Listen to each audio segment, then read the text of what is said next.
here? Yeah, let's get into the card next weekend. Big boys. Oh, yeah. My people. Looking forward to this one. Yeah, thick boys. All right. Let's start it. Let's start it from the top. Start from the top, The right? Black the Beast. guys on top of the page. The Derek star, Lewis. Always the star of the show. Balls is hot. Balls My are balls always is hot. Now, He's always got to take a shit after the fight. now, if you can give me every month a card with guys like Mike Perry one week and Derek Lewis the next week, I'm doing all right. That's gonna be a good month for me. A huge Derek Lewis fan. Highlight knockouts, ground and pound that you could feel through the screen for sure.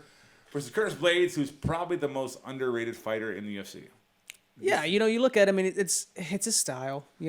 A lot of the casual fans, he's not going to be the most entertaining of the heavyweight division. Whereas on the other side, you do have one of the most entertaining of the heavyweight division. In and outside of the cage. In and outside of the cage. He's the number one Instagram fighter in UFC for sure. Supposedly, rumor has it he's got a pretty funny Instagram. Right, that's what I'm saying. Like he owns the IG. I have a My Balls is Hot T-shirt. He's the meme king. USA in this hoe. Like the guy is just a walking soundbite. But He did that British Bulldog choke on me. Yeah. But power out of this world. Yeah. Knock your head off. Actually has a win over Francis Ngannou. That fight wasn't the most impressive fight. It has to actually beat Francis Ngannou. But this is just a clash of styles here. And that's going to be the kind of story of the night. These guys have fought to fighters just like who they're standing across from. They have lost to. Right. So it's... Curtis Blaydes is one of the top wrestlers in the heavyweight division, one of the top wrestlers in the UFC for sure. And that record 14-2 is even more impressive when you see the guys that he has beaten. He's beat a who's who of the strikers. Everyone, from Mark Hunt to Junior Dos Santos to Alistair Overeem. But here's the thing, you look back at it and you look at how Francis Ngannou stood up. I was going to get to that. To Blaydes, he pressed the action, whereas those other guys sat back and let Blaydes work his game. Right? But that 14-2 is really a 14-1 because those two losses are to the same guy. Yeah. Nobody else has been able to answer this guy. Volkov, another high-level striker, he's able to manhandle. Blaydes is a guy that I can get you out of there, but it's got to be early. Isn't super aggressive like Ngannou, right? Ngannou's coming to take Neither your is Derek fucking Lewis. head off, but he can be. That's not Derek Lewis. He just gets on that horse a little bit too late. Derek Lewis is more of a counter puncher than anything. Yeah, but he can come out. So this is an interest. I have an interesting take on this. It goes obviously one of two ways. Blaydes goes out there, wrestle fucks him, as we like to say, ground and pounds him in second, third. If you look at the track record of two fighters, I'd go into Curtis Blaydes again, who's faced a murderous row of every top striker in the heavyweight division of all time. Iced people, and he's beaten them, knocked them out too. The ground and pound, whatever you want to call it, but he's in the fight. He's taller, he's bigger, he's got bigger reach than him. And if you look back, and his legs and arms reach, if you look back, I see Derek Lewis versus Daniel Cormier. And Daniel Cormier took Derek Lewis down without any challenge whatsoever. And Derek Lewis accepts takedowns. He just takes them. I don't even try to. Maybe he knows that now. Maybe he can't do that. You don't become a wrestler when you're that old. You got to think, he wins this fight, he's got his title shot. He hasn't won a title shot. That's what he said last time. And then he ended up getting one. So, man, I don't see there's any way that Derek Lewis, and I love Derek Lewis, one of my favorite fighters in the UFC, in all of fighting, has any path to victory in Curtis Blaydes other than a lucky shot. And this is the funniest thing ever because usually I'm the guy rolling the dice. I'm the heavy haymaker, the one-and-done type guy. This is where we're going to flip it because I'm going to roll the dice on that guy. Yeah, we're definitely flipping roles here because I totally see Derek Lewis trying to throw a few crazy kicks early in the fight, not be able to get him just because he's not going to be able to reach at Curtis Blaydes. I'm sorry, Derek Lewis throwing the kicks, and Curtis Blaydes is keeping that distance, not letting him get near him, and getting him down to the ground and wearing him down. I mean, he's a knockout king. His chest says it. The Black he Beast. He's coming out. His Flying highlight knee. reel If says the it. flying knee doesn't hit, he's hitting the head kick. Blaydes is going to sleep. I don't see Blaydes shooting right away. He's not going to go straight to a shot. I think Lewis rushes him. He starts to duck. He gets askerned. I don't think that he's gonna shoot early. I think Curtis Blaydes is gonna stay at distance. He's gonna use his jab. He's gonna keep Derek Lewis out and away from him. And the minute Derek Lewis tries to get inside, he's gonna grapple him. And he's gonna take him down. But Derek Lewis, he hasn't been subbed, has he? I don't see him getting subbed. Derek Lewis? Yeah, that's what I'm saying. So what happens if he doesn't ground and pound he pounds him out? him out. If he doesn't, he's gonna pound him and out. his gas tank goes down. I know he trains at elevation, but his gas tank has been a little shoddy. We don't want to talk gas tanks when we're talking about Derek Lewis. Okay, if he's on his back, he's just chilling. You know, his balls are hot. Dude. It's okay. He's not tired. I could appreciate you trying to talk yourself into a path that Derek Lewis is going to win this His fight. balls are hot. And he's got a shit. But don't get that bet- confused with being tired. if the odds weren't, listen, it's heavyweight MMA, right? Heavyweight MMA, anybody can win that fight at any single time because those guys are big. They hit so hard. Anyone can hit that long blow. We've seen the craziest knockouts, the craziest upsets at heavyweights. Why? Because they're so big. It only takes a while. But if you're just trying to break down by strategy, past the victory, even resume, there's no way that Derek Lewis wins this fight. There's no way. This is crazy. Yeah. Like, I'm not going to bet this fight because I don't want to bet against Derek Lewis, for one. And two, like I said, heavyweight MMA. I guess we'll have to see what the, you know what a good might be fight goes to decision prop. I don't think it goes to decision. If you want me to call my shot, I'm saying Curtis Blaydes pounds him out on the ground in round 3. Possibly round 2. I'm taking Lewis by knockout TKO. That's the only way you're going to get That's it. what I'm going. That's what I want. If you're going to take Derek Lewis, that's the only way I you're think going he to get does it in an athletic fashion too. He's got like 2 or 3 shots a day. I think he gets him early.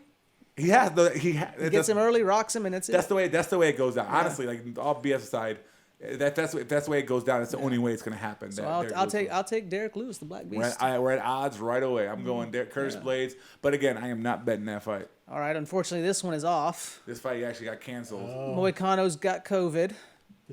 We'll save that one for Which that would be a good one. This one. All right. This is the one I've been waiting to talk boys. about. Big boys. This guy is 0 foot. He's 0 0 foot Zero for tall, 0. 0 inches. He's No he's weight. weightless. Yeah. Trust me, he is not weightless. He's levitating, man. Yeah, He's already got the advantage. He's orbital.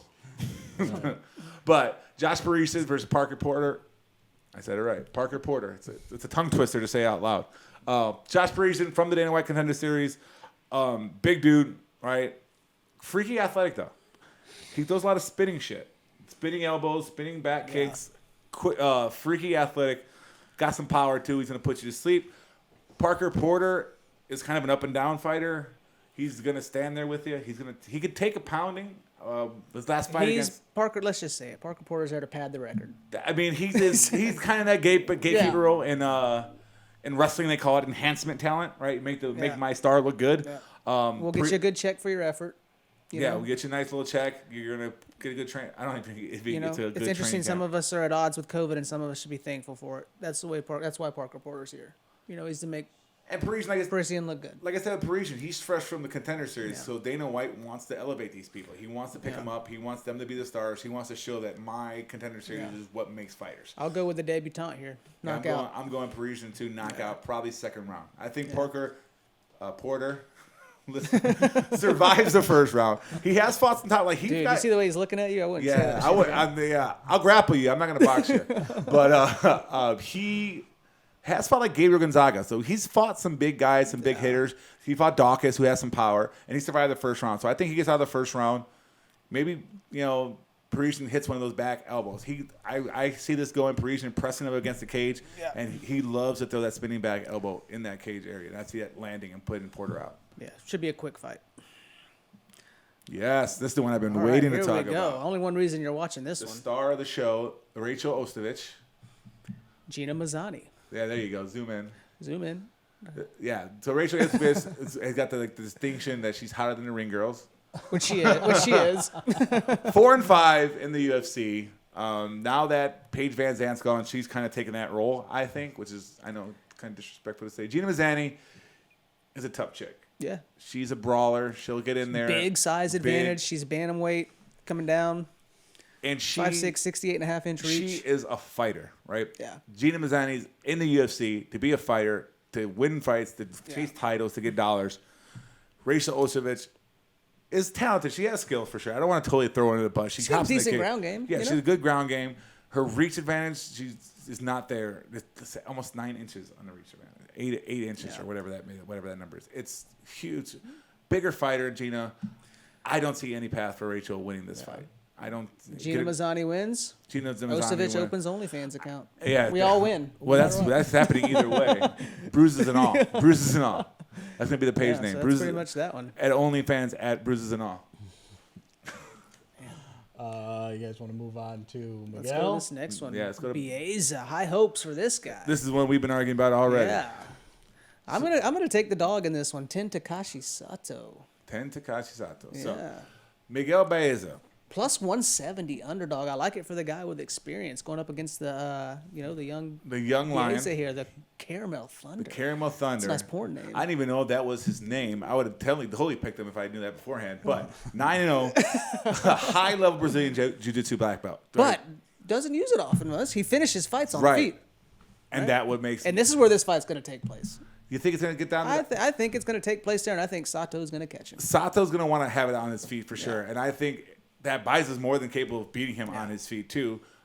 But if Sato is getting that upper hand, he has that tool in the back pocket to go, I'll take you to the ground, and I'm going to tap you out, where Sato does not have that. It's going to be a good fight. This is my dog pick of the night. I'm going Sato. I liked him at plus 170. I'm going to take that. I think it plays out on the feet. I think both fight more than capable there, but I think Sato's going to get it. I think we have a star in the making. Miguel Baez wins this fight by TKO. He beats Sato at his feet, again, keeping the black belt in the back pocket. Yeah. Oh, he's considerably taller. He is. He's bigger. Bigger. But this guy's got, 16-3. I think it's his he's third, got fourth fight in the twice as many UFC. fights. There's things, but you have a guy who has a Brazilian Jiu-Jitsu black belt, and he has 6 KOs. Where do you beat him? Where do you beat that guy? He could beat you anywhere at any point. He kind of reminds me of a Burns type. That Gilbert Burns, he has that high-level jiu-jitsu, one of the best jiu-jitsu practitioners in the world, but he chooses not to do it. I'm going to stand up there and I'm going to beat you up standing up tall. Where Baez is kind of the same way. And I just don't see Sato getting in on him. Like 6'2" to 5'10". Not that big of a reach advantage, but that size is going to be he's going to be heavier on him. So, yeah, I'll take Takashi. Takashi 6'9". Anthony Smith. Okay, where do we start? This one kind of saddens me. I like Anthony Smith. He's an awesome dude. Lionheart's like the perfect name for him. If you go back to that Teixeira fight where he just took that pounding and just kept coming back, told his corner, if you throw in a towel, you're fired. He's a tough dude. He's been in some wars. He's a veteran. But how likely are you to recover from these beatings that you have taken? Like, it's not even just the beating. When he fought with Rakic, his last fight, and he was trying to do things. Like, you'd see he was in that guard. He was getting, grappled down to the ground. He's trying to hip escape. He's trying to strip. He's trying to do other stuff, and his body just was not responding. Like, he's like, I know what to do. I know I got to stand up. I know how to stand up. But you could just see in his eyes, like, his body was, like, failing him. Like, he was just not there anymore. It wasn't Anthony Smith anymore. if this can play out on the feet, obviously, Anthony Smith all day. But you're gonna have another big grappling heavy type dude, the brown bear, Right. collecting his food for the hibernation to come here. He's gonna lay on top of Anthony Smith.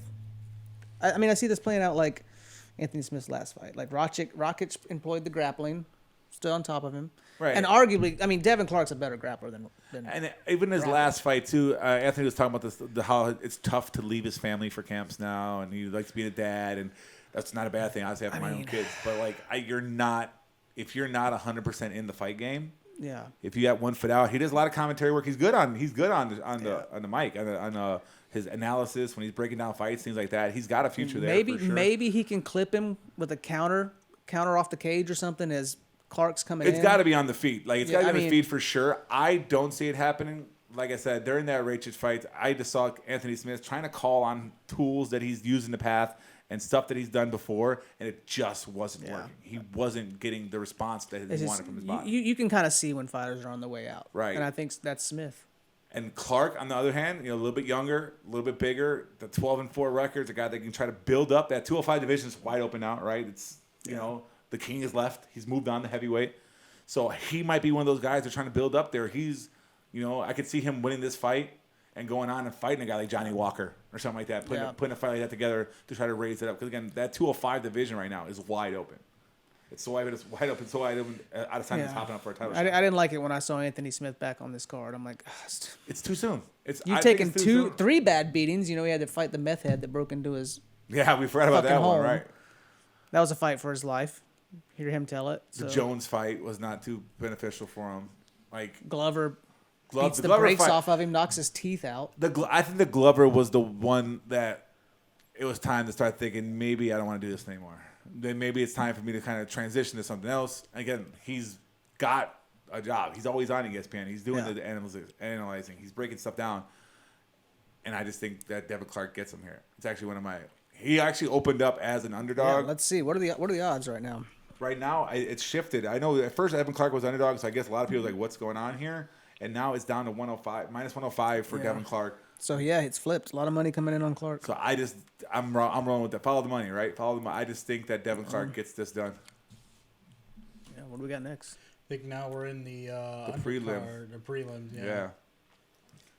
All right, this is There's another one we're kind of disagreeing on. another interesting one. Norma Dumont Viana, 4-1. Shout out to Viana Brothers Jiu-Jitsu. Yeah, shout out to Viana Brothers, 5'7", 145, 67-inch reach, 38.5. I think this is her UFC debut. Yes. Yeah. Where Ashley Evans Smith's been around, right? Another big, strong, she's a bully type fighter. I'm going to come forward. I'm bigger than you. I'm stronger than you. I'm going to eat your stuff you're going to throw, and I'm going to try to take you down and just pound you out, like wear you down. But this is so Ashley Evans Smith has had her fights. Is she normally fighting at bantamweight? That's what I'm wondering here. I believe so. Flyweight. So she had a fight with Andrea KGB Lee Yeah. at flyweight, lost that decision. So So this is her coming up to 135, and Norma Dumont bounces back between that. I guess featherweight, 135 pounder, but they're similar size. Yeah. I mean, I think Ashley Evans was having trouble going down to 125. That's why she's staying up there. I think this is more of her natural weight. And Dumont's going to want to grapple her. She's going to want to grab a hold of her, get her down. She's done gi work. She's all about the grapple game. And I don't see her getting inside, getting close. I think Smith has a bigger reach. She's a bigger frame. Dumont looks like she might be a little bit leaner, right? Taller. Yeah. She's definitely riding the momentum train too, right? She's won 4 of her last 5, where Evan Smith has won 2 of her last 5. 4 of her last 5 in some random places we don't know. Whereas women's Ashley MMA. Evans Smith has been fighting in the UFC. She's fighting the best of the best. A 6-4 in the UFC, 401 in the back alley of Brazil. I'm gonna go with the UFC fighter. I just think that We're talking about the back alleys of the favelas, or it doesn't matter. maybe it does. It doesn't matter. But I just think that Ashley Evans Smith is this more seasoned veteran. Yeah, It's a big jump up for Dumont to go in here and just at 401 fight a woman who's had like 4 or 5 fights in the UFC, something like that. Not really a fight I care too much about, to be honest with you. The next one is gonna be some fun. Fight. Martin Day versus Anderson Dos Santos. So one thing I can say about both of these guys is they do not have boring fights. Martin Day, his last fight was one of our personal favorite fighters, the construction worker, blue collar, carries his lunchbox to the octagon. blue collar. He doesn't. But He should. He definitely should. Davy Grant. Dangerous Davy. Dangerous Davey. The first fight on Fight Island, I believe. I think that was the opener on First Fight one. Island. First ever fight on Fight Island. Yep. Yeah, there we go. There Davey he versus is. Grant. There he is. Davey Davy put it on him. Left hook. Grant has one of the most unique styles. I wish we could just break down Davey Grant highlight reels for a show because he is the most entertaining guy without being trying to be entertaining in the world. It seems like I'm watching like a scene from Snatch. Yeah, he looks like he fights like he has a puppet master. Like the way he throws his punches. Or like and his an old timey in the middle of a barn. This guy sitting there with his fist up, throwing a fisticuffs fight. And he put it on Day. Yeah. He definitely put it on Day. But Day was active. He was throwing, and that's what I think he's going to be for sure. I wrote in my notes that I think this is definitely a fight that you would want to target for DraftKings because on the flip side too, Anderson Dos Santos is the same thing. He's not going to engage in a boring fight. He's going to either try to sit there and strike with you. He can be down in the grappling game with reversals and transitions.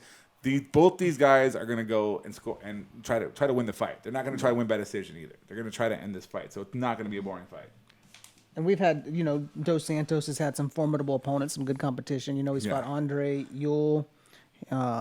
He fought Ricky Simone. He's got a win over Ricky Simone. He lost to Andre Ewell. He lost to Saeed Nurmagomedov. He has a win in pink tights.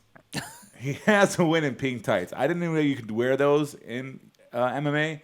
But I was watching some of his fights. He's fighting in pink stretch pants at one point, and he wins that fight.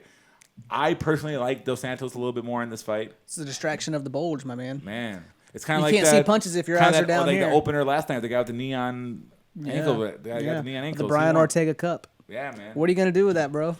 But I definitely lean towards Dos Santos. in that fight. Yeah, I'm going Dos Santos on that one too. I mean, I think the fight that's up next is what we got. The fight next is this is gonna be a fun one. We've got You want to go say those names? Sue. Okay, we're gonna take Malcolm Gordon versus Sue Mudariji out of China. I'm having a little issues here with. Yeah, I'm a big fan of Malcolm Gordon. I'm going through the film, watching these guys fight. Mudariji, if I say it wrong, I'm kind of sorry. I'm trying though. He's a big time striker. He'll stand up there. He'll throw hard. He has lots of knockout power for sure, but he just wants to stand there and strike with you. And I want to trade. I want to trade with you. He's not really interested in the grappling game too much. He deals with it if he has to, but that's not where he wants to be. Whereas a guy like Malcolm Gordon, who's a big underdog, and actually we'll get into that a little bit later when we talk about our picks. One of my favorite underdogs on this card has one punch knockout power. Literally, I've seen him knock people out with one punch, and has a gang of submission victories. I want to say at least 5 or 6 subs in his career. Chokes, arm bars, Kimuras, all that. So he has a full rounded game, and I just think that when you have guys who are about equal in the striking, you have a little bit more of an advantage in the grappling. I'm going to take the guy who has a little bit more in the grappling, and I really like Gordon here at his odds too. I think at last check he's at plus 250 for that win. That's definitely a dog you'd want to be looking at, and definitely a dog you want to kind of. Yeah, I mean, he can win it submission. He can win it knockout. We're on that one right now. Yeah, Malcolm Gordon, Sue. We skipped my boys. Yeah, we'll get back to that. We'll get back to that one in a second. Interesting enough, that one we're going to. Malcolm Gordon has a loss against Amir Albazi. Busy. Lost triangle choke. Albazi, I like Albazi. We'll talk about it when we get there. Yeah, But that kind of goes to his experience too. He's fought a little bit better fighters than Mutajiri has faced. This fight's taking place at. What is this fight taking place at? Bantam? Flyweight? It is taking place at It's taking place at bantamweight. It's at So flyweight. Malcolm Gordon's It's coming at up. flyweight. Is it? It's at flyweight. So it's. I'm looking at bantamweight here on my using. I mean, this is from the always reliable Wikipedia. Oh yeah, I've got Tapology here. Has got me at bantamweight. I will go with Tapology. All right. Yeah. So it looks like Malcolm Gordon's going to be coming up to 135, and Sulamu. Why don't we just call him Sulamu? There we go. Sulamu's in his natural weight class. Should be a good fight. I mean, I'm going to side with Malcolm X Gordon on this one. Yeah, Malcolm X gets I think by submission. I think he gets another dog play. Yeah, that's my favorite dog of the night. Again, we'll talk more about that when we do. Yeah, our we'll picks. run it back here real quick to Amir Albazi, Zalgaz Zumagulov. Yes. Out of Kazakhstan. Kazakhstan's been doing pretty good lately. Outside of He's about to start crying. because he's about to take a beating from the prince.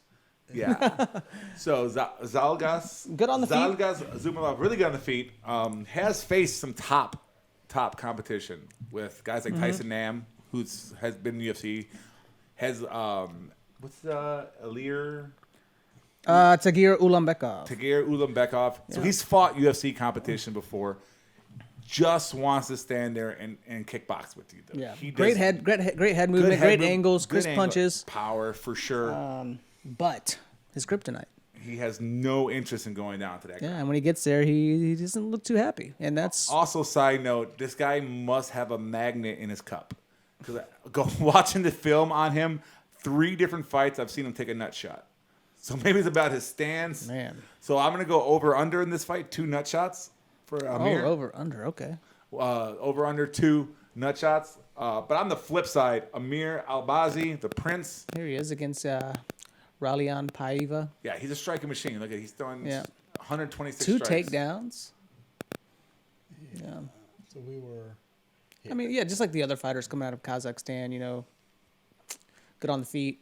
Not a ton to offer on the grappling side of things. Right, whereas a guy like Albazi wants to That's take where he's going to take it. And That's where he's gonna I think take we're going to take down City, and Albazi big slamming takedowns. We're not talking about I'm going to hook you down and wrestle you down to the ground with this power. I'm going to pick you up and I'm going to slam you on the top of your head, and then probably catch you in some kind of weird arm bar or a rear naked choke from it. He does not.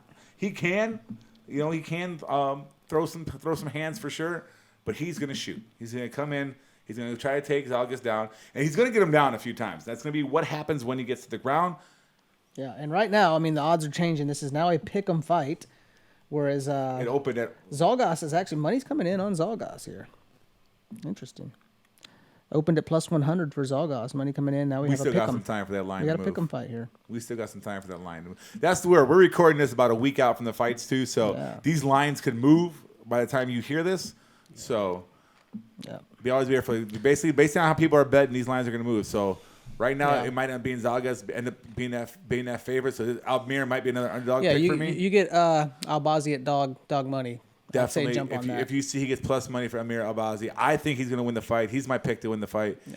He's strong. He's powerful, especially for that 125 weight class. His wrestling is top notch. All right. Okay, here maybe low key fight of the night. Maybe here, Luke Sanders, Joseph Maness. This definitely has it. Luke Sanders has been through it all, fought them all, He fights. He shows up. does a little bit of everything. He can beat you with his hands. He can tap you out. He's a vet. He's been fighting for a long time. Cool hand Luke, where you have Mayhem Joseph Bannis, the second Mayhem, right? Yeah. 11-1, has Not to won be multiple confused with- titles on the way up. He is, I think, the guy they're trying to prime here and give him somewhat of a name in Luke Sanders to kind of build his resume, because most of his wins have become, against guys that we don't really know that well. Yeah, Maness coming off his debut win, this year. He can do it all. Johnny Munoz Jr. He can do. He got good reach, like 5-inch reach advantage on Luke, who's a bigger dude. 5'10", big for the division, really big for that division. 5'10" at 135. That's And Luke's crazy. he's been here, man. He's seen it all. He's done it. He's fought some good competition. But it seems the money's coming in on Luke Sanders now, taking Maness to dog money. He's the name. You know? He's the name for sure. So I can see why a lot of people, especially the casual fan, Luke Sanders been around for a while, had a famous girlfriend for a little while there, and so he's kind of Coming the big off a name. win He's against not Henan bad Barao. either. He beat Henan Barao, but we all know what but happened. past his time, Henan Barao. Henan Barao's not. Yeah, ever since TJ got to him. But Here in Chicago. right, home, the United Was there Center. for that fight. Great fight. I see Maness winning this fight by decision. I don't think Yeah, he I'm finishes going- Luke Sanders. I'm going Maness here. He's bigger. He's longer. He's rangier. Right, I think he keeps that distance. He's Sanders- fresher. He's been in there. and it's kind of his time. Yeah. It's been a year and 8, 9 months, 10 months since Luke Sanders has been in the octagon. It's been I mean, quite a layoff. COVID is a time warp, man. Like, there's been a lot of look at Leon. Yeah, When's so last I'll time go Leon with was- the more recent. He's been in camp. I'm gonna go with Jason. Yeah, I think Maness Joseph might be a Maness star here. in the making. Yeah. All right, we got one more. The kickoff. The Alpha Ginger The versus Alpha Ginger. Senor Perfecto, Oh, he's only 1-1. Mr. Perfect. There's no way that Spike Carlisle's only 1-1. He is right here. Look, Spike Carlisle is called the Alpha Ginger for a reason. He is a bull. He's gonna shoot right away, wrestle you to the ground, and then just try to beat you into a pulp on the floor. He's actually 9-2. That's what yeah. Spike Carlisle. Yeah. Coming off a loss to one of my faves, my new faves, Billy Corntillo. Warren Tilo. Yeah, he's 1-1, but he's got a 5-fight win streak. Yeah. That's MMA math, man. Never let MMA math get there. It's your Quarantilla fire. Outside of that, this guy's a finisher, man. He's getting your back, he's choking you out, he's grounding, pounding you, he's taking you down. He comes out hot. First 2 rounds, he's fucking He does not take any true to cheap his shots. redheaded nature. That fiery. He is fiery. Fiery. He is fucking coming out guns blazing. And I love the fact that he embraces the alpha I ginger. mean, look at that. Hey, That's he's like a scared cover of that video. guy. That's a cover of a video game, right? He's got his own division, catchweight division, and he's 1-1. He's fought himself twice. But that being said, Aljo is no pushover. Yeah, I mean, great showing against Lamas. He was Lamas, fucking game. He on a short notice. Fight of the Senor night. Perfecto, another great name. Yeah. So we got the Alpha Ginger versus Senor Perfecto. Man, That might be the battle, the best nicknames in MMA history. but it's like you give Spike Carlisle a haircut and you shave his beard. Maybe he's not so intimidating. There is some truth to that. The angry leprechaun. I mean, how do you? Yeah, it's such a hard fight, because the way the way Algeo looked against Lamas. Lamas just retired though, but Lamas, it was a good fight. I mean, Algeo is very competent. This is one of those strange matchups because Carlisle's going to shoot on him. He wants him down on the ground. But on the flip side, you have a guy like Aljo who is comfortable there. That's where he wants to be. So who's going to get that advantage down there? So I can easily see Carlisle getting him in that position and getting caught, trying to go for a finish, trying to go for a ground and pound, getting an arm bar, getting a triangle. Yeah, I mean, this you can see the Bill Algeo, Senor Perfecto working at range, and then Carlisle getting desperate for those takedowns. You can see quite a bit of scrambling in this fight. You could see some transitions to the back. I mean, obviously, I think Carlisle's path to victory is take him down, get on top, pound him out. But And then what happens if this fight goes 2 rounds? well, I think it goes 2.5. Well, what I'm saying, because the output that Spike Carlisle is going to come out the door with, I mean, it doesn't matter. He's not going to keep that up for a full fight. Senor Perfecto has no legs, so he's got 0-inch leg reach. Oh man, So he's not kicking this how does he fight. pull out those triangles? Yeah, and I think another good fight. I think this is another good fight. And this could be another low-key It's a strong card. It's fight of the definitely a night. strong card for sure. I would lean towards Spike Carlisle, but I think this is another close. This should be closer to a pick'em fight. it definitely leans toward pick him. If you lay money down, Right now, you're getting Algeo at plus 145. Carlisle's, minus 165. Which, if you really like Carlisle, I mean, it's not bad. I'd wait it out. Wait, let see it come where that down a little moves. bit. Try to get down to about 140, See minus if- 140. Like if I you said, a Alpha lot of Ginger. bettors played fantasy sports, so I DraftKings and stuff like that. I think that if you let them, a lot of people remember Aljo. A lot of people remember that Aljo fight that played like DFS. Yeah. They might be leaning towards him at that line, and it might bring Carlisle down a little bit, and that's where I would go in for that. Yeah.